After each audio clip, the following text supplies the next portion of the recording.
Paper उघडलं आणि त्या पेपरमध्ये बातमी होती की एका अपघातामध्ये ग्रामपंचायत सांगितल्याप्रमाणे ते अशीच बातमी येते, अशीच लोकांमध्ये बातमी आलेली आहे. 46 लोकांचा त्याच्यामध्ये मृत्यू झालेला आहे. मध्य प्रदेशमधली बातमी आहे. आणि मुंबई पुणे एक्सप्रेसवर सकाळी अपघात झाला पहाटे. एका कंटेनरनं जवळपास 3 गाड्यांना त्यांनी धडक दिली आणि त्याच्यामध्ये 2 पती डॉक्टर होते, त्यांचा जागीच मृत्यू झालेला आहे. आता या अपघातामध्ये खरोखरच त्या ड्रायव्हरची चूक होती का त्या वाहनाचा दोष होता, की नंतर म्हणजे ज्यावेळेस त्याचं इन्व्हेस्टिगेशन होईल तो भाग समोर येईल. परंतु आपण सर्वांनीच जर काळजी घेतली, आपण कायद्याचं पालन केलं, नियमांचं पालन केलं, तर आपण असे अपघात टाळू शकतो. या अपघाताच्या मृत्यूचं जर प्रमाण आपण पाहिलं तर आपल्या देशामध्ये दरवर्षी 1.5 लाख लोक ते अपघातामध्ये मरण पावतात. त्याचप्रमाणे संपूर्ण देशामध्ये 1,47,114 करोड एवढी आपल्या प्रॉपर्टीचं नुकसान ह्या फक्त अपघातामुळे होईल. आणि आपल्याकडे व्हेकल आहेत किती? पूर्ण जगाच्या 1% व्हेकल आपल्या देशामध्ये आहेत.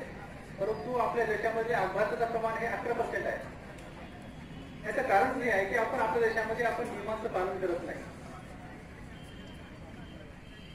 एक साधी गोष्ट सांगतो तुम्हाला मी, की आपण एखाद्या रोडवरून जात आहोत आणि त्या रोडवर ट्रॅफिक कॉन्स्टेबल नाही आणि फक्त तिथे दिवे लावलेले आहेत. काही वेळेस मला असा अनुभव आहे की त्या लोकांना म्हणजे त्या आपल्या सिग्नलचं पालनच करत नाही आणि सरळ ते गाडी घेऊन जातात. पण तेच एखादा कॉन्स्टेबल त्या ठिकाणी थांबलेला आहे, ट्रॅफिक कॉन्स्टेबल, आणि तिथं सिग्नल्स नाहीत. परंतु त्या लोकांना कायद्याची भीती आहे. त्यांना माहित आहे की कॉन्स्टेबल जर आपल्याला पाहिले आपण कायदा तोडत असताना तर लगेच आपल्याला शिक्षा होईल आणि आपल्याला फाईन बसेल किंवा जे काही नियम असतात ते काही कारवाई होईल. म्हणून ते लोक लगेच ते कॉन्स्टेबल पाहून हे नियमाचा भंग करण्यासाठी करत नाही. मला सांगायचं हे आहे की आपण आपल्यावर जर आपण बंधने टाकून घेतली, आपण कायदे पाळायचं सगळ्या नागरिकांनी ठरवलं, तर ह्या अपघातामध्ये आपण बऱ्याच प्रकारे सुधारणा करू शकतो. मला ह्या प्रसंगी असं हेही सांगा वाटतं की ज्यावेळेस मी सांगलीमध्ये किंवा दुसऱ्या कोणत्याही शहरामध्ये एखाद्या 2 व्हीलरवरून गेलो आणि कधी चुकून तर ते झेब्रा क्रॉसिंग जे असते आपली, झेब्रा क्रॉसिंगच्या अलीकडे आपण थांबायला पाहिजे सिग्नल लागल्यानंतर. तर एका वेळेस त्या झेब्रा क्रॉसिंगच्या चुकून त्या वर गेलो आणि माझ्या लक्षात आलं की माझ्याकडून चूक झालेली आहे. आणि मला पाहून लगेच 2-4 व्हेकल्स जे होते त्यांनी सुद्धा लगेच झेब्रा क्रॉसिंगवर माझ्या व्हेकलच्या बाजूला थांबले. म्हणून माझी चूक झाली, मी लगेच माझं व्हेकल मागे घेतलं. मला पाहून जे काही त्या 4-5 लोकांनी समोर आलेले होते त्या लोकांनी सुद्धा माझी गाडी मागे घेतली पाहून त्यांनी सुद्धा आपली गाडी मागे घेतली. तर मला सांगायचं हे आहे की समाजातल्या प्रत्येक व्यक्तीनं कायद्याचं जर पालन करायचं ठरवलं तर त्याचं अनुकरण नक्की सगळे लोक करतात. तर एखाद्याला कायद्याचा भंग करायचं ठरवलं तर ते प्रत्येक जणच फॉलो करतात. समजा मी माझी गाडी मागे घेतली नसती तर त्या लोकांनी सुद्धा तसेच थांबले असतात. परंतु एखादा नागरिक आपल्या कायद्याचं पालन करत असतो जेव्हा लक्षात येतं तेव्हा लगेच बाकी लोक सुद्धा त्याला फॉलो करतात. तर मला ह्या दृष्टीने असं सांगावं असं वाटतं की सर्व नागरिकांनी आपल्या ह्या मोटर व्हेकल ऍक्टमध्ये जे काही प्रोव्हिजन्स आहेत त्यांचं तंतोतंत पालन करावं आणि आपल्या देशामध्ये इतकं मोठ्या प्रमाणात आपल्या प्रॉपर्टी नुकसान होतं, इतक्या मोठ्या प्रमाणात आपली जीवितहानी होते, त्याच्यापासून आपण ह्या सगळ्या नियमांचं पालन केल्यामुळं त्याच्यामध्ये आपला हा रेशो कमी आणू शकतो. आताच कांबळे साहेबांनी डोंबिवली पाटील सांगितलं की ह्या सप्ताहामध्ये आणि या 1 महिन्याच्या कालावधीमध्ये त्यांनी जे ट्रॅफिक रूल फॉलो केले त्याच्यामध्ये 50% कमी अपघात झालेले आहेत, त्याचा रेशो कमी आलेला आहे. याबद्दल मी सगळ्यांचं अभिनंदन करतो. आणि मी आपल्या सगळ्यांना आवाहन करतो की आपण एकच हप्ता पाळायचा नाही हा रस्ते वाहतूक सुरक्षा म्हणून. तर मला सगळ्यांना आपलं आवाहन करू इच्छितो की आपण वर्षभर अशा प्रकारचं प्रिकॉशन घेऊया, वर्षभर आपण सगळ्यांनी कायद्याचं पालन करूया, सगळ्यांनी नियमाचं पालन करूया आणि याच्यामध्ये जे वाढ झालेली आहे त्याच्यापासून आपण आपल्या देशाला, आपल्या प्रॉपर्टीचं, आपल्या देशातील नागरिकांचं जीवितहानी आपण टाळू शकतो. अशा प्रकारचं मी आपल्या सगळ्यांना आवाहन करतो. आणि हेराम साहेबांनी मला या प्रसंगी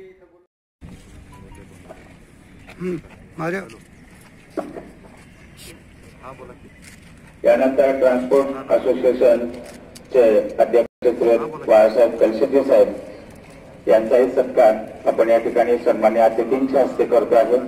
वाहतूक विषयक विविध उपक्रमामध्ये गरिलेनं सहभाग, पोलीस दलात सहकारी श्री बाळासाहेब कलशेटे साहेब।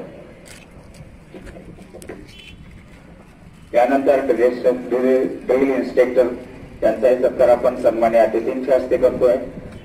कृष्णदेव कांबळे सहाय्यक पोलीस फौजदार, police head constable Manoj Vijay Tone, police head constable Atul Ramchandra Mali आपणही एकत्र या। क्रमांक आहे कुमारी प्रीती मधुकर पवार यांचा 6वी देशभक्त नाताजी लाड विद्यालय विश्रामबाग।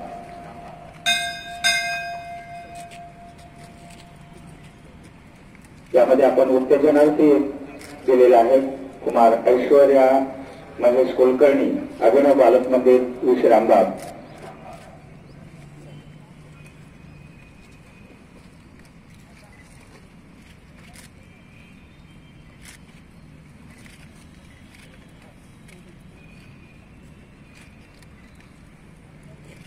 आपण निबंध स्पर्धांचंही आयोजन केलेलं होतं।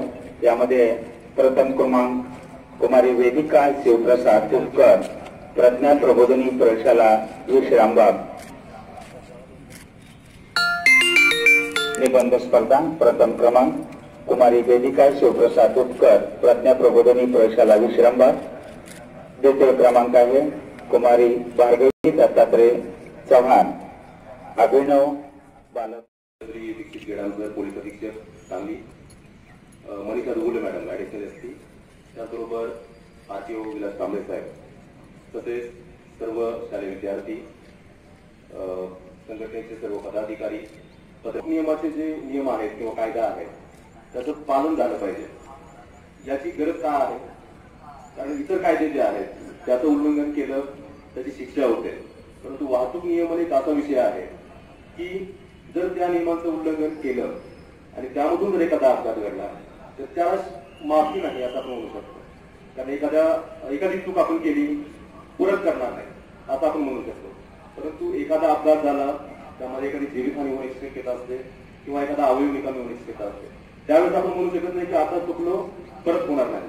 त्यामुळे आपल्याला हे वाहतूक नियम जे आहे ते अतिशय तंतोतंत पालन करणं अपेक्षित असतं आणि यामुळे याची जनजागृती समाजामध्ये विद्यार्थ्यांमध्ये करणं अपेक्षित आहे।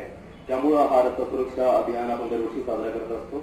दरवर्षी सप्ताह आपण साजरा करत असतो, परंतु यावर्षी एक महिना आपण साजरा केलेला आहे। त्याचा कालावधी 18 जानेवारी ते 17 फेब्रुवारी 2021 असा होता। याचं उद्घाटन समारंभ ते आज समारोप समारंभ या दरम्यान आपण विविध कार्यक्रमांचं आयोजन केलं होतं।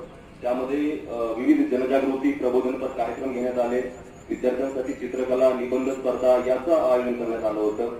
त्याचं बक्षीस वितरण देखील आमच्या कार्यक्रमात मान्यवरांच्या हस्ते होणार आहे। त्याचबरोबर वाहतूक नियमांचे जे नियम आहेत, कायद्यांचे कलम आहेत, त्याचं प्रबोधन करण्यासाठी त्याची जनजागृती होण्यासाठी वाहतूक विभागाकडून, शहर वाहतूक विभागाकडून, जिल्ह्याच्या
शासनाच्या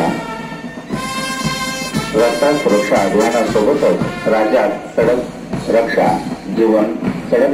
जीवन रक्षा या घोष वाक्यासह साजरा केला जातो। समारोपाचा आक्षण